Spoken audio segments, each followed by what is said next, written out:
Bueno, la PMP tiene como misión fundamental es ser portavoz de un amplio conjunto de entidades que todas confluyen en el mismo grupo de interés, que es el tema de los derechos de las personas mayores, y en ese sentido pues, se convierte en un interlocutor ante los poderes públicos, los grupos parlamentarios, la sociedad, pues reclamando la mayor presencia, participación y que la voz de los mayores sean escuchado. Y yo pienso que el hecho de que sea una organización que tiene tan amplia representación y tantísimas asociaciones y representa a tantos millones de personas, pues le da fuerza a la plataforma, nos da fuerza pues para hablar con voz clara y fuerte sobre los grandes temas que nos afectan. Bueno, yo creo que el balance habla por sí solo, amén de mi afecto hacia ambos dos grandes amigos en distintas circunstancias. Han sido 2 mandatos de 2 años, por tanto la historia de la plataforma son 4 años, ahora estamos estrenando el 5.º año de funcionamiento y el 3.er mandato que me ha correspondido a mí. Y yo creo que en los años anteriores, en los 2 mandatos anteriores, pues se han dado pasos pues muy importantes, sobre todo se ha consolidado la estructura, se ha ganado cuerpo y músculo, porque son muchas las entidades que, ya no solo las fundadoras, que son muy importantes y muy potentes, sino toda la segunda capa de entidades adheridas, que son entidades de tipo científico, de tipo especializadas en distintos ámbitos de los derechos de las personas mayores, y también una tercera capa de entidades colaboradoras, ¿no? Y seguimos ganando fuerza porque se siguen incorporando nuevas entidades. Eso yo creo que es importante. Se ha ganado espacio de interlocución con los ministerios y todavía mantenemos conversaciones y negociaciones e interlocuciones estables con alguno de ellos en temas tan importantes como pueda ser todo lo relativo a los derechos de los mayores como consumidores, con interlocuciones con el Ministerio de Economía, con derechos sociales, con el Ministerio de Igualdad, con el Ministerio de Sanidad, también con los grupos parlamentarios. También hemos tenido presencia en el Congreso de los Diputados, ya no solo en el Senado, que fue donde se presentó en su momento la plataforma, sino que con grupos parlamentarios y comités, como puede ser el de los Pactos de Toledo para el tema de pensiones. Con el tercer sector, con otras entidades y otras plataformas que también trabajan con los mismos fines sociales que nosotros. Y bueno, yo creo que la presencia en medios también ha ido creciendo en los 2 últimos mandatos. Y bueno, pues estamos en una disposición, yo creo que mucho mejor para afrontar ahora otros tipos de retos que tenemos por delante y otros que son permanentes, porque hay muchas cuestiones que siempre repetiremos que tenemos que seguir luchando, que son los grandes asuntos que rodean a las personas mayores, ¿no? Bueno, nosotros tenemos como 3 ámbitos de actuación y preocupación constante en el que no nos desviamos ni un milímetro y no perdemos la atención sobre los temas como son el tema de pensiones, el tema de sanidad y el tema de cuidados de larga duración, lo que en nuestro país se llama Ley de Promoción de la Autonomía Personal y la Atención a la Dependencia. Esos son 3 pilares fundamentales del estado de bienestar en España y son las 3 bases en las que también se sostiene el bienestar y la seguridad de las personas mayores: pensiones, sanidad y cuidados de larga duración.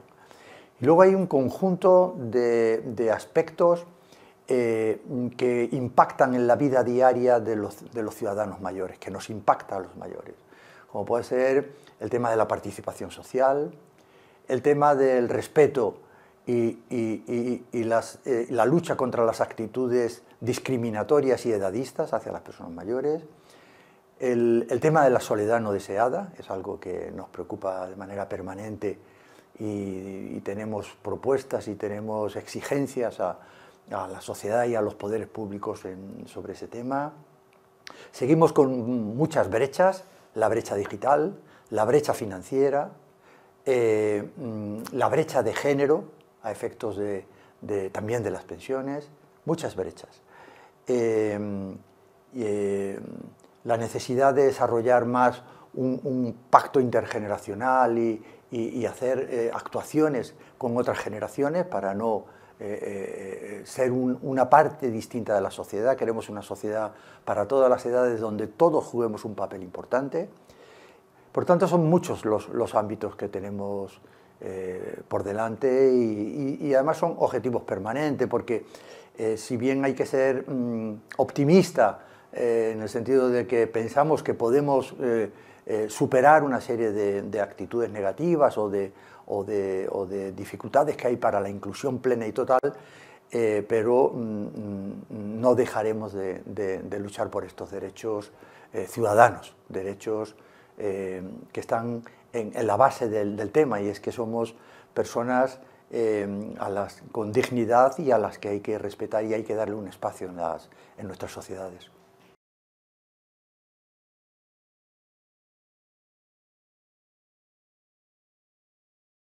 Bueno, yo pienso que nos llena de satisfacción y felicidad a todas las organizaciones de mayores, a todos los mayores que conozcan la iniciativa y tantos que no la conocen, pues es bueno que lo sepan, que después de 10 años de trabajar en las mesas abiertas, como así se denominan, que había en el ámbito de Naciones Unidas, recientemente, en el mes de abril, a principios del mes de abril, el día 3 de abril, el Consejo de Derechos Humanos, que tiene su sede, por cierto, en Ginebra, donde hay 46 países de los ciento y muchos que configuran la constelación de países que participan en Naciones Unidas, pues esos 46 países, entre los cuales acaba de entrar España además, pues han aprobado una resolución por la que se inicia los trabajos para la redacción de la Convención. Este es un tema que tiene una larga historia de demanda por parte de los mayores y también por parte de nuestro país. España siempre se ha posicionado a favor de una convención, lo mismo que se fue muy activo en su momento con la Convención de los Derechos del Niño y luego más recientemente con la Convención de los Derechos de la Discapacidad. España ha planteado que también aquí tenemos que tener una convención que nos permita de alguna manera reflejar todos los derechos que tienen los ciudadanos mayores y que nos permita revisar la legislación allá donde no haya un acercamiento adecuado o que haya actitudes o posiciones que puedan discriminar directa o indirectamente a los mayores, y luego ganar mayores cotas en cuanto a lo que pueda ser nuestros derechos, nuestra participación, nuestra inclusión, nuestro papel que debemos jugar en nuestras sociedades, ¿no? Lo que sí es cierto, y también debo hacerlo constar, es que por un lado nosotros en ese proceso de redacción queremos tener participación. Los procesos redactores suelen ser asumidos lógicamente por las representaciones gubernamentales de los distintos países a los que se encargará tal tarea, pero pedimos que también el movimiento asociativo de mayores y concretamente nuestra plataforma tenga un papel determinante en esos debates. Y luego nos armaremos de paciencia, porque sabemos que estos procesos son largos.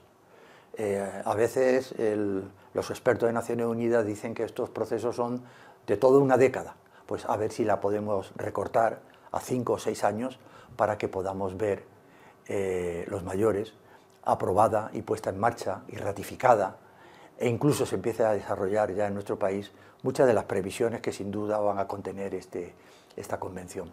Y además hay que tener en cuenta una cosa, que países con menos desarrollo incluso que nosotros, como algunos países latinoamericanos, han hecho su propia Convención Iberoamericana de Derechos Humanos de las personas mayores.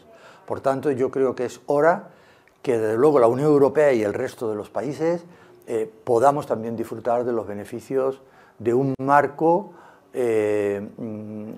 que nos dé pie para todo el desarrollo normativo que se requiere en esta materia.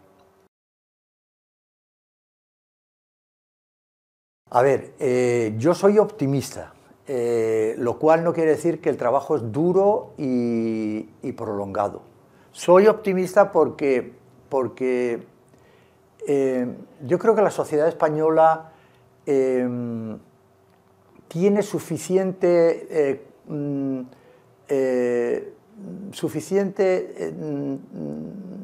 experiencia, y así lo ha demostrado, en superar otros ismos y combatirlo, y además ponernos en cabeza de muchos de estos ismos o de discriminaciones ante otros colectivos. Pensemos en temas de raza, o en temas de orientación sexual, o en temas de derechos de la mujer, de igualdad de género.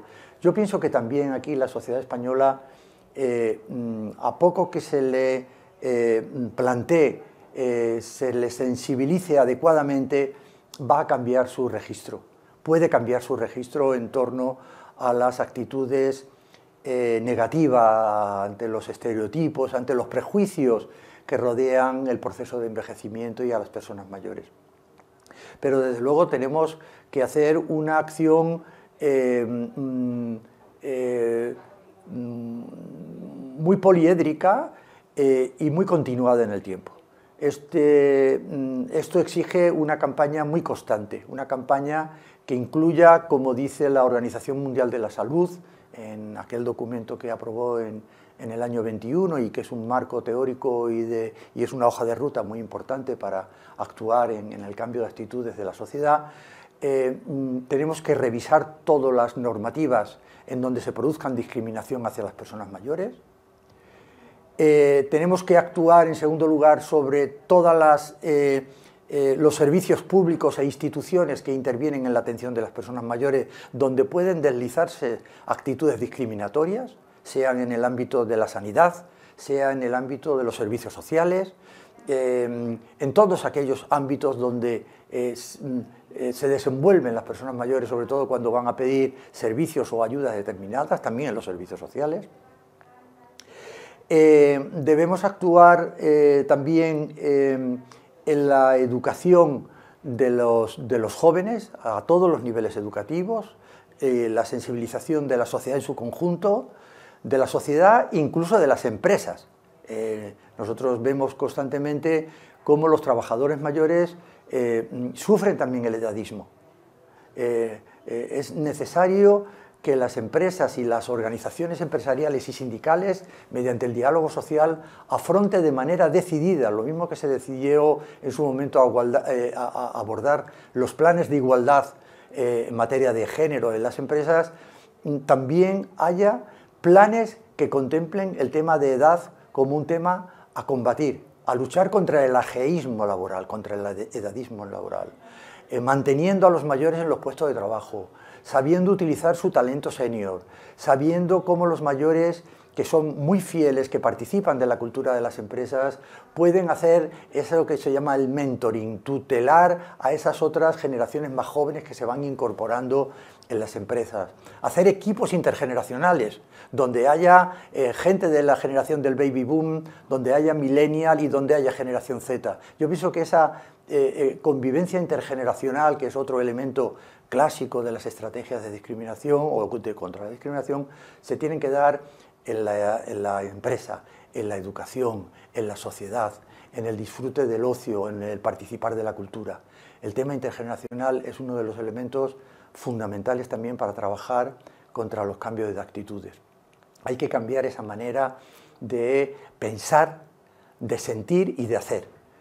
La discriminación, el edadismo, es pensar con estereotipos, tener sentimientos discriminatorios y luego actuar de manera que a veces es muy dolorosa para las personas mayores.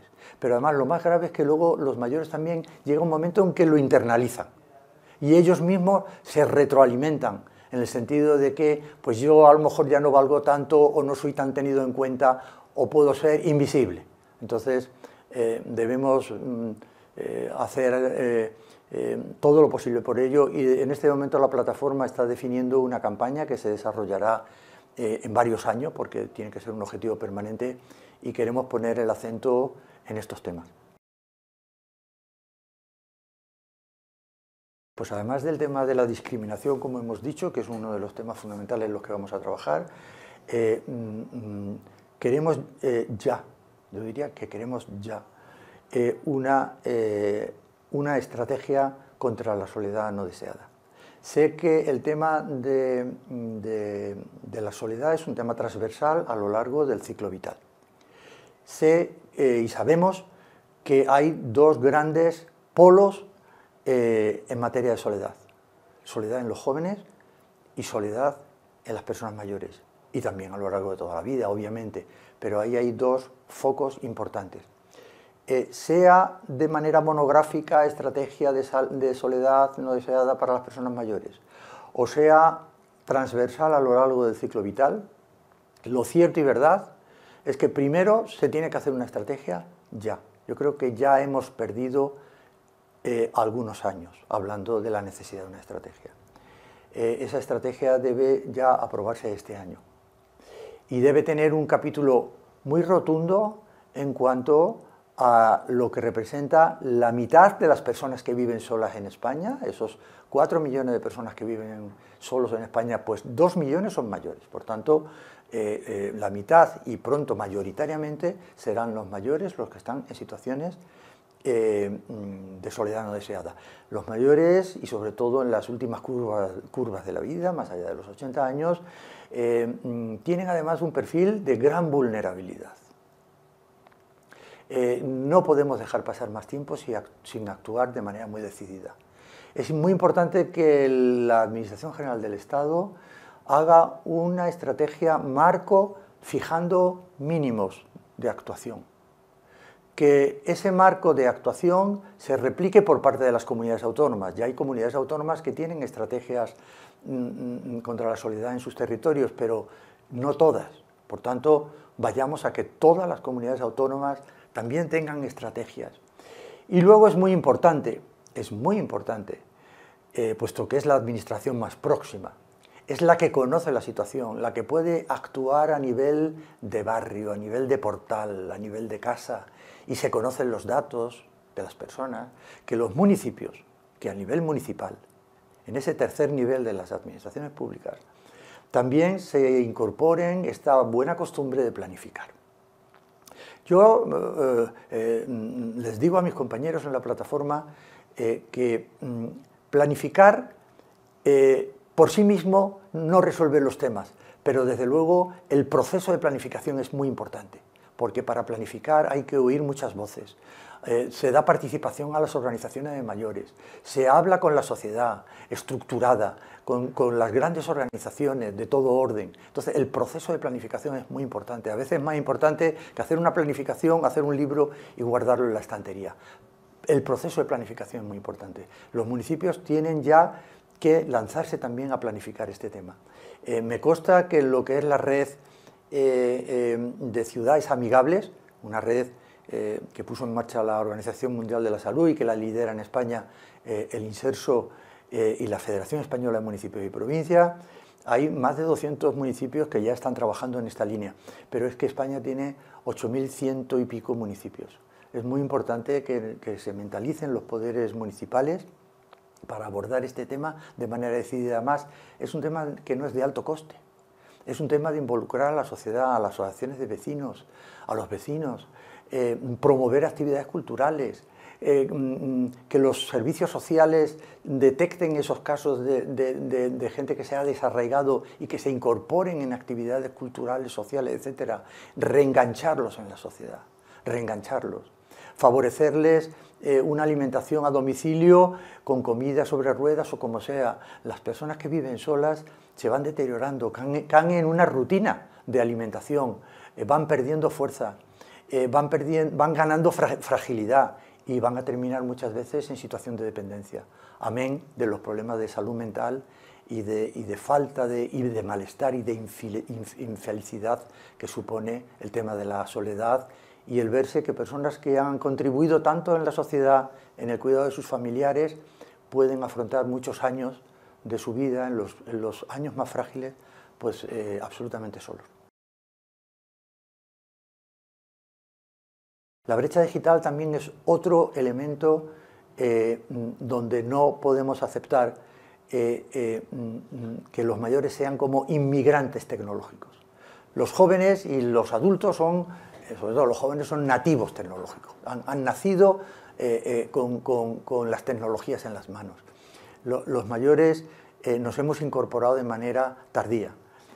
Lo que son las generaciones del baby boom, los que nacieron en el periodo 57-77, en sus trabajos han tenido, la mayoría de ellos, no todos tampoco, han tenido que utilizar las nuevas tecnologías. Por tanto, eso nos preocuparía menos. De hecho, cuando se analizan las estadísticas que da el Instituto Nacional de Estadística en el periodo 65-75 años, pues se ven que prácticamente el 70% de los ciudadanos mayores de ese tramo de edad usan las tecnologías, usan Internet, compran por Internet, hacen sus gestiones por Internet.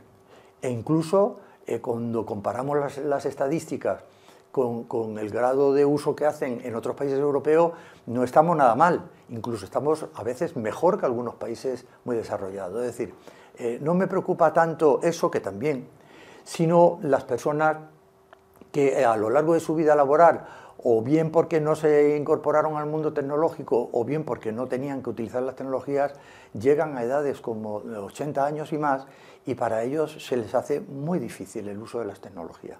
No podemos dejar a nadie en el camino. Hay muchos mecanismos, desde lo más sencillo, que es lo intergeneracional, el que los familiares, los nietos, los hijos, ayuden a las personas mayores que no acceden al dominio del móvil o de los cajeros electrónicos o a las redes sociales, como puedan ser las más elementales que te permiten estar en contacto con tus familiares. Eso lo puedes aprender incluso con sencillamente la mínima solidaridad y correspondencia de tus hijos o de tus nietos. Además es una manera preciosa para animar a que así se hagan, porque así tendrán un motivo para estar juntos. Que no dejen de pedir ayuda a sus familiares, de pedir ayuda en los centros de mayores, en lo que a mí me gustaría que se llamaran centros de envejecimiento activo. En esos centros de mayores donde se hacen muchísimas actividades formativas en temas de nuevas tecnologías. Hay que animar a los mayores que se inscriban en esos cursos, que se inscriban en esa estructura educativa que se llama los centros de adultos mayores del sistema educativo, que llevan las consejerías de educación, que también dan actividades y cursos de alfabetización digital. A veces los propios mayores tienen pereza para dar ese paso, piensan que ya no pueden aprender. Pues sí, yo pienso que tenemos que hacerle llegar la información como primera providencia para que se enganchen y que pasen a alfabetizarse digitalmente. Y luego, por parte de las empresas, y por parte de los bancos, y por parte de las grandes compañías suministradoras de servicios a domicilio, sea de tipo energético, etcétera, tienen que tener una sensibilidad añadida a las personas mayores y muy mayores, para que no exijan una interlocución única y exclusivamente a través de Internet para hacer las gestiones. Se tiene que mantener la vía de gestión telefónica, se tiene que mantener, cuando son en los bancos, la atención personalizada. La administración pública también debe hacer un doble proceso y un doble camino, en los que puedan tramitar sus cosas online, que lo hagan, pero que haya un sistema personalizado, telefónico, que tanto le gusta a los mayores, y si no personalizado para los trámites. Es decir, tenemos que mantener las vías abiertas, en tanto en cuanto muchas personas mayores y muy mayores no van a poder dominar a corto o medio plazo esas nuevas tecnologías. No podemos dejar a nadie en la cuneta. La medida fundamental es la que nos da la ley del 21, donde se regula la revalorización según el índice de precio de consumo. Yo pienso que esa es, como telón de fondo, la gran tranquilidad que tenemos los pensionistas, que se nos actualice las pensiones anualmente según el IPC, como ha ocurrido este año, pues con el 2,8% o el porcentaje que corresponda. El mantener la capacidad adquisitiva es un eje fundamental. Ahora bien, existen en nuestro país un porcentaje muy alto de pensiones bajas que están en el entorno del salario mínimo o por debajo del salario mínimo. Ahí también, como se ha venido haciendo y como se ha hecho recientemente, tiene que haber una revalorización aún más alta. De hecho, para esas pensiones bajas se revalorizó en lugar del 2,8% el 6%.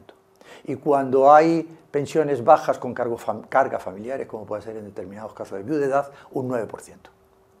Es decir, amén de la revalorización también de las pensiones no contributivas o del salario mínimo vital, etc. Es decir, lo que hay que conseguir es que todo tipo de prestación del sistema de seguridad social, sea contributivo o no contributivo, al menos llegue al salario mínimo interprofesional. Yo creo que eso es un objetivo permanente y una reivindicación permanente.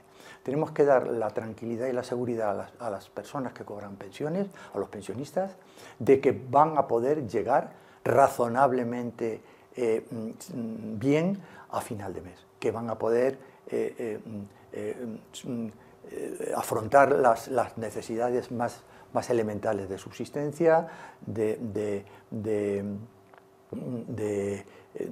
consumo energético y todo lo que sea fundamental, amén de otro tipo de programas que pueden reforzar sus economías pues para temas de ocio, para temas de cultura, de temas de vacaciones, etc. Pero hay que asegurar ese mínimo digno para vivir. Y nosotros entendemos que ahí, para nosotros es la gran bandera, es el gran objetivo. En ese momento vemos que la sostenibilidad del sistema de pensiones es tranquilizadora, si bien vemos también con satisfacción, pero vemos que es necesario que desde el presupuesto del Estado se transfiera anualmente unas cuantías importantes ya para la financiación de las pensiones. No es suficiente lo que se obtiene por cotizaciones de trabajadores y sindicatos, aunque esté subiendo la cuantía y aunque esté subiendo el número de empleados, el Estado está haciendo importantes transferencias para asegurar el crecimiento progresivo de las pensiones. Las pensiones van creciendo en su cuantía y van creciendo en el número de pensionistas. Y vamos a afrontar en los próximos años el gran reto del gran fenómeno de la jubilación de la generación del baby boom. Ahora han empezado a jubilarse hace 2 o 3 años, pero a mitad de la década próxima se va a producir una subida muy importante de número de pensionistas que además van a cobrar pensiones más altas y que va a haber toda una renovación, por así decir, del perfil de prestaciones que va a recibir la gente lógicamente por la extinción de las personas más mayores y por la aparición de nuevos jubilados que han cotizado más, mejor y a lo largo de todo el ciclo vital. Por tanto, el tema de las pensiones es algo que en este momento tenemos una cierta tranquilidad, pero que nos preocupa de futuro, y nos preocupa también que se mantengan y crezcan los puestos de trabajo y que esos trabajos estén bien remunerados para que sus cotizaciones tengan un impacto neto en la financiación de las pensiones. Es decir, nosotros entendemos que son muchos los aspectos a los que hay que estar muy atentos y pedimos y exigimos pues, una atención muy mantenida y sostenida en este tema. Somos defensores de que además en nuestra Constitución se subraye y se blinde el carácter público del sistema de pensiones. Sistema público de pensiones. Que se garantice también en la Constitución la revalorización constante y la mejora de las condiciones de vida de todos nuestros pensionistas. El tema de los cuidados de larga duración es otro frente fundamental, junto con las pensiones y la sanidad, como hemos dicho. España inició hace ahora 18 años la puesta en marcha de la Ley de de autonomía personal y atención a la dependencia, que yo creo que fue uno de las grandes piezas de política social que se afrontaron allá a mitad de los años 2000, que empezó a funcionar en el 2007, que ya decíamos entonces que cualquier sistema de protección social requiere como 20 años para su consolidación, pero estos últimos 18 años de los 20, pues ha habido ciertamente periodos de cierto parón debido a la crisis económica que sufrimos a partir del año 2008 y luego recortes que se produjeron en los años 2012-2018. Hay que recuperar ese periodo difícil en el que hubo un estancamiento de los avances necesarios para el sistema de dependencia. Y ahora hay un anteproyecto de ley que ha aprobado el Consejo de Ministros en el mes de febrero, donde además de actualizarse otra ley también que impacta en el tema de mayores, como es el de los derechos de las personas con discapacidad, está la reforma de la ley conocida como Ley de Dependencia, que a mí me gustaría que se llamara Ley de Autonomía Personal y Atención a la Dependencia o de Cuidados de Larga Duración, como se utiliza la terminología en el resto de Europa, ¿verdad? Llámese como se llame, en esa reforma que ha aprobado el Consejo de Ministros nosotros vemos dos cuestiones. Una, que las mejoras que se hacen en el texto legal de la ley que se aprobó allá en el 2006 son satisfactorias. Nos gusta la música. Nos gusta la música porque se refuerza el tema de los derechos, de los cuidados de larga duración como un derecho ciudadano. Se refuerza el enfoque de que sean los servicios y la atención centrada en la persona, teniendo en cuenta las necesidades de los mayores. Que se creen una constelación de servicios compatibles entre ellos que permitan a los mayores satisfacer el conjunto de necesidades que tenemos. Antes, en la anterior ley, prácticamente era un sistema binario donde tú o elegías una prestación económica o un servicio de ayuda a domicilio, o si recibías servicio de ayuda a domicilio no podías recibir centro de día, etcétera, etcétera. En este sentido, esta ley lo que plantea es la posibilidad de complementar varias prestaciones a la vez, lo cual es un avance fenomenal. Y además se incorpora para el tema de los mayores y para las personas con discapacidad en su conjunto mayores, sean o no mayores, de personas con discapacidad, el tema del asistente personal, de la asistencia personal. La asistencia personal no solo como prestación económica, sino también como servicio, lo cual es muy importante. Que tú puedas reclamar ese servicio junto con la ayuda a domicilio o tu centro de día. Se garantiza la teleasistencia con carácter universal y se incorpora algo que antes estaba simplemente en una disposición adicional en el texto antiguo, como son el que tú en tu casa puedas recibir ayudas técnicas, tecnologías que te permitan ser más autónomo en tu vivienda y en tu entorno. Desde ese punto de vista, nosotros entendemos que es muy satisfactorio lo que se dice en el texto legal. Ahora bien, existen otros elementos que nos sigue preocupando. Nos preocupa mucho la sostenibilidad del sistema de cuidados, la financiación. Todavía en España tenemos un gasto pequeño en gastos de autonomía personal y atención a la dependencia. Estamos a la mitad de lo que gasta la media de la Unión Europea. Si la Unión Europea viene gastando un 1,8% del PIB, España está rozando, si acaso, el 0,8% del PIB. Quiere decirse que en los próximos años tenemos que duplicar el presupuesto público que actualmente se gasta en atención a la dependencia. Ese es un gasto compartido que tiene que ser al 50% entre las comunidades autónomas y la Administración General del Estado.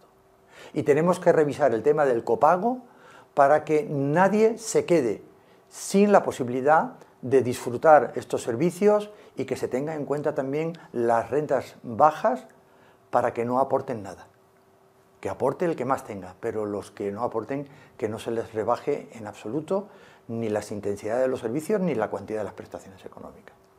Tenemos que elevar la calidad de los servicios. Tenemos que formar y pagar mejor a los cuidadores profesionales y a los no profesionales. Tenemos que apoyar a los cuidadores familiares que siguen haciendo una labor muy importante. Tenemos que reducir la lista de espera. Aún hay 270.000 personas pendientes de entrar en el sistema. Tenemos que reducir los tiempos de tramitación. No es de recibo en un país civilizado y desarrollado como es España, como no ocurre en ningún otro país de la Unión Europea, que se tarden 334 días de media desde que solicitas una prestación al sistema de dependencia y te lo dan. Eso no es de recibo. Hay gente que muere a lo largo de este proceso de solicitud. Tenemos que optimizar los procesos administrativos, simplificarlos, informatizarlos, trabajar en términos de interoperabilidad, de tal manera que se capten datos, que no sea el ciudadano el que tenga esa labor penosa de aportar datos que ya existen en la administración. Tenemos que recortar los tiempos. Lo suyo es que las prestaciones se resuelvan en 3 meses y como mucho, como dice la Ley de Procedimiento Administrativo, en procesos complejos, como sin duda son estos, donde hay valoraciones, donde hay tramitaciones, donde hay trámite de audiencia para hacer el plan individual de atención, puedes irte a los 6 meses, pero no es de recibo que se tarde más de un año. Tenemos que darle transparencia al sistema, que se sepa qué es lo que gastan unas administraciones y qué es lo que gastan otras. Y por tanto yo pienso que la plataforma, por tanto, dice bienvenida a esa reforma, pero todos esos elementos estructurales que he señalado son fundamentales. Y ahí, recientemente nos hemos pronunciado y hoy la prensa lo recoge, lo que pedimos es que se haga un pacto de Estado. Lo mismo que esta ley en el 2006 se aprobó en el Congreso de los Diputados por unanimidad, pero luego la puesta en marcha fue muy desigual, según los distintos territorios, ya hemos aprendido que como no haya un pacto de Estado, una convicción por parte de todas las fuerzas políticas y las administraciones públicas en torno al desarrollo por fin de este fundamental sistema, no avanzaremos. Y hay que ser consciente de que el sistema tiene que estar bien engrasado porque cada vez más habrá más mayores, más octogenarios que son los beneficiarios principales y desde el punto de vista estadístico representa el 75% del sistema de dependencia. Por tanto, tenemos que prepararnos para lo que va a ser ese necesario crecimiento de este sistema, para que sea un pilar de nuestro estado de bienestar tan fuerte como es el de pensiones, como es el de sanidad o como es el de educación. No se le escucha ni a las personas a título individual, ni se escucha a las organizaciones de mayores. Y no se les escucha no con carácter general, pero sí hay porcentajes muy amplios de personas que no son tenidas en cuenta ni respetadas. Hace poco se hizo por parte del CIS, del Centro de Investigaciones Sociológicas, un estudio precisamente sobre el tema de discriminación a las personas mayores. Y una tercera parte de los encuestados decían que su opinión no se tenía en cuenta, que no eran respetados. Pero además desde el principio, desde la propia familia. Si ese respeto o ese tener en cuenta a la persona mayor se produce en la familia, que no se producirá en otros ámbitos, en la sociedad, en las relaciones interpersonales, cuando acudes a sistemas de protección, como pueda ser el sanitario, como pueda ser la administración, o cuando hablas con grandes operadores que tanto influyen en tu vida diaria, la prestación de servicios, o cuando vas a un supermercado, o cuando andas por las calles y no se te asegura que esas vías públicas estén en buen estado, estén bien iluminadas, no haya objetos que sean barreras arquitectónicas. Es decir, tenemos que construir una sociedad para todas las edades y tenemos que hacer una labor desde abajo, desde el principio, desde la familia, desde los vecinos, desde la sociedad más inmediata, desde los ayuntamientos y así para arriba. Y yo creo que eso es un proceso que debemos afrontar ya de manera muy decidida. Pero es que tampoco se tienen en cuenta a las organizaciones de mayores. Muchas veces se hacen políticas, planes, normas para los mayores, pero sin contar con los mayores. Y eso es tremendo. Primero, porque posiblemente no se estén ajustando debidamente las soluciones que se tratan de dar con buena intención, pero de tipo ilustrado, ¿no? Hay que crear consejos de participación de los mayores a nivel local, autonómico y estatal como tenemos.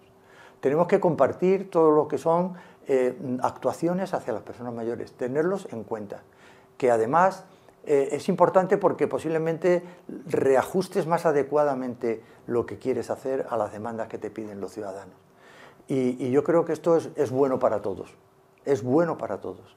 Y desde luego a las personas mayores esto le da el sentirse partícipes en la sociedad, el que se valore su experiencia, el que se valore su talento. Yo creo que es un tema de justicia. Y además estoy seguro que además eso enriquece a la sociedad, como así se demuestra allí donde sí hay espacios de participación plena, ¿no? Pero tenemos que cambiar muchas actitudes todavía en nuestro país. Pues un poco todo lo que hemos hablado, o sea, realmente el que tú tengas en primer lugar una tranquilidad para afrontar este largo periodo de la vida. Hace poco, en un estudio de una entidad aseguradora de nuestro país, se decía que cuando cumples los 65 años, todavía tienes por delante un promedio de 20 y tantos años de esperanza de vida. Esperanza de vida que, por cierto, fluctúa en función de la comunidad autónoma y en función de la riqueza y las rentas per cápita. Que también eso, pues, hay que mirárselo, hay que mirárselo el tema. Pero lo cierto y verdad es que esos más de 20 años después de llegar a los 65 años, es un periodo muy largo, donde se dan muchas circunstancias y es un sector poblacional muy diverso, muy complejo y muy diverso, con situaciones muy distintas. Hay gente que no tiene ningún problema porque tiene un buen nivel sanitario, un buen nivel educativo, un buen nivel de pensiones, una buena presencia, una buena participación social, económica, política, etc. Pero hay otras personas que tienen más dificultades. Entonces nosotros lo que tenemos es que intentar que esas personas que pueden ser más frágiles o que pueden ser más vulnerables, también se les atienda y se les rodee con los mecanismos de protección, de seguridad, de participación, de respeto que requiere cualquier ciudadano. Yo pienso que ese es el tema, o sea, el tema de la dignidad es reconocer a las personas mayores como un elemento básico de nuestra sociedad y que tiene un papel y que tiene que seguir jugando un papel muy importante a nivel no solo de la familia, sino de la sociedad inmediata y la sociedad en general, y por tanto debemos repensar cómo estamos construyendo nuestras ciudades. Estamos en un nuevo cambio de época y tenemos que revisar en profundidad todo este tema. Pronto representaremos un tercio de la población de nuestras sociedades civilizadas y en este caso de España. Entonces yo pienso que debemos fijar una nueva estrategia como país donde se revise todo esto y lo mismo que se han hecho con otro tipo de circunstancias y otro tipo de sectores poblacionales, luchar contra la discriminación directa e indirecta y darle el papel que reclaman y que se merecen las personas que han trabajado toda su vida por construir este país. Envejecer y vivir toda una vida, y ahora ya podemos decir incluso vivir nuestras vidas completas, es un logro democrático que afecta a todos los ciudadanos, pero también en una sociedad democrática tenemos que darle el espacio que se merecen todas las personas. Los mayores, los jóvenes, los niños, pero también los mayores.